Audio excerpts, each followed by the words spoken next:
कहानी एक गर्भवती हिरनी की है जो जंगल में अपने बच्चे को जन्म देने के लिए एकांत जगह की तलाश में घूम रही थी। तभी उसे नदी के किनारे ऊंची घनी घास दिखाई दी। उसे वो घनी घास अपना बच्चा जन्म देने के लिए सही स्थान लगा। उस घनी घास में पहुंची तभी उसे प्रसव पीड़ा शुरू हो गई।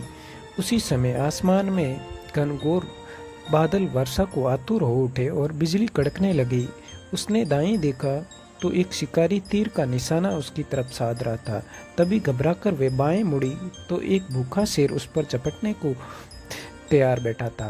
और सामने देखा तो सूखी घास आग पकड़ चुकी थी और पीछे देखा तो नदी में जल बहुत था। अब गर्भवती हिरणी क्या करती? वे प्रसव पीड़ा से भयंकर व्याकुल थी। अब क्या होगा? क्या हिरणी जीवित बच पाएगी? क्या वे अपने बच्चे को जन्म दे पाएगी? अगर जन्म दे पाएगी तो क्या उसका बच्चा जीवित बचेगा? क्या जंगल की आग सब कुछ जला देगी?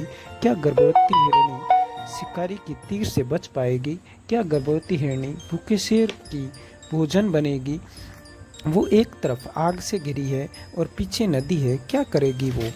गर्भवती हिरणी अपने आप को शून्य में छोड़ दिया और अपने बच्चे को जन्म देने लगी।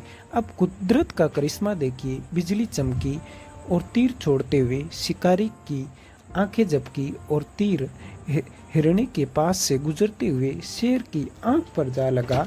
शेर दहाड़ता हुआ इधर उधर भागने लगा और शिकारी शेर को घायल समझकर भागने लगा और घनघोर बारिश शुरू हुई और जंगल की आग बुझ गई।